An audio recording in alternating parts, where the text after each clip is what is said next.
I had compartment to myself up to Rohana, and then a girl got in.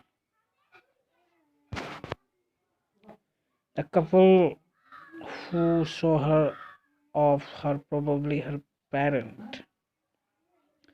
They seemed very anxious about her comfort, and the woman gave the girl detailed instruction as to where to keep her things, when not to lean out of the window, and how to avoid speaking to strangers.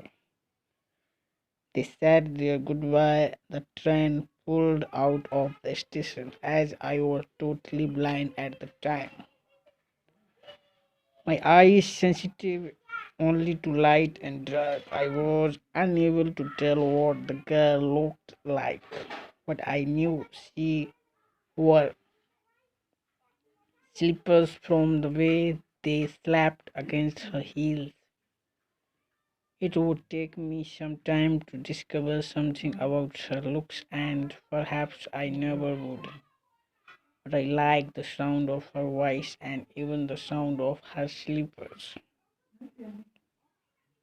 Are you going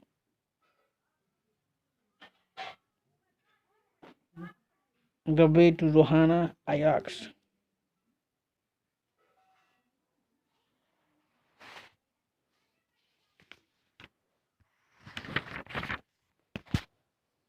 I must have been sitting in a dark corner because my voice startled her. She gave a little exclamation and said, I don't know. I didn't know anyone else was here. Well, it often happens that people with good eyesight fail to see what is right in front of them. They have too much to take in, I suppose. Whereas people who can't see have to take in only the essentials. I didn't see you either, I said, what I had you come in. I wondered if I would be able to prevent her from discovering that I was blind. I thought, provided I keep to my seat, it shouldn't be too difficult. The girl said, I am getting down at Sahanpur. My aunt is meeting me there. Then I had better not to be familiar. It, I said. And a usually formidable creature. Where are you going? She asked. To Rahera, then to Missouri. Oh, how lucky you are. I wish I were going to Missouri. I love the hills, especially in October, as this is the best time. I sat calling on my memory. The hills are covered with wild dahlias and the sun is delicious. Most of the tourists has gone and the roads are quiet and almost deserted as October is the west time. He was silent and I worried if my word had touched her or whether he thought me a romantic fool. Then I made a mistake. So what is it like? I asked. She seemed to find nothing strange in the question. Had she noticed already that I couldn't see what her next question removed my doubt. Why don't you look out of the window? She asked. I moved easily along the walls and fell through the window edge. The window was open and I faced it, making a pretense of studying the landscape. I heard the fainting of the engine, the rumble of the wheels, and my mind's eye, I could see the telegraph post flashing by. Have noticed, I ventured, that tree seemed to be moving while we seemed to be standing still. That always happens, he said. Do you see any animals? Hardly animals left in the forest near Dehradun. I turned from window and faced the girl, and for a while we sat in silence. You have an interesting face, I remarked. I was becoming quite daring, but it was a safe remark. She laughed presently. A clear, ringing laugh. It's nice to be told I have an interesting face. I am tired of people telling me I have pretty face. You have Oh, you do have a pretty face, thought I had an aloud said, well, an interesting face can also be pretty. You are a very gallant man.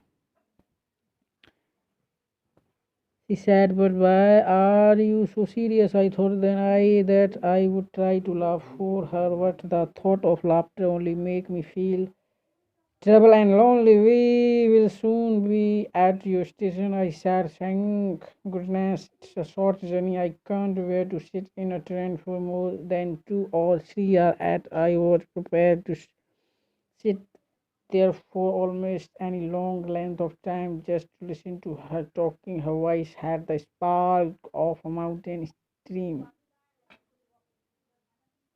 As soon as she left the train, he would forget our brief encounter, but it would stay with me for the rest of the journey and for some time.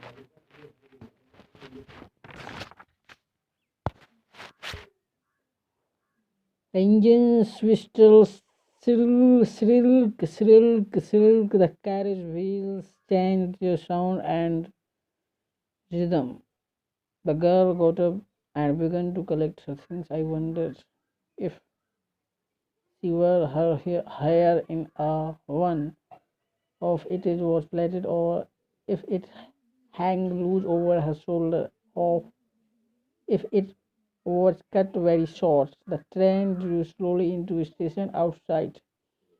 There was the shouting of the porter and vendor and a high-pitched female voice near the carriage door, which must have belonged to Girl's aunt. Goodbye, said Girl. He was standing very close to me, so close that perfume from her hair was tantalizing. I wanted to raise my hand and touch her hair, but she moved away, and only perfume still lingered where she had stood. You may break, you may shatter the vase if you will, but the scent of rose will linger here still. There was some confusion in doorway. A man getting into compartment stammered and apologized. Then the door wagon shut and the word was shut out again. I returned to my words. The guard blew his whistle and we moved off once again. I had a game to play, a new fellow travel. The train gathered speed. The wheel took up their song. The carriage gone and shook. I found the window and sat in front of it, staring into the daylight that was darkness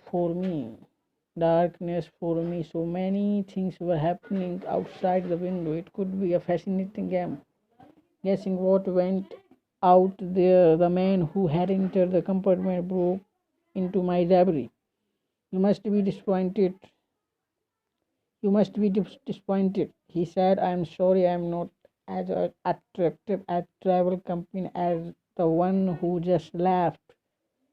She was an interesting girl, I said. Can you tell me, did he care for her long or short? I don't remember, she said, sounding puzzled. It was her eye, I noticed, not her hair. He had beautiful eyes, but they were of no use to her. She was completely blind, didn't you notice?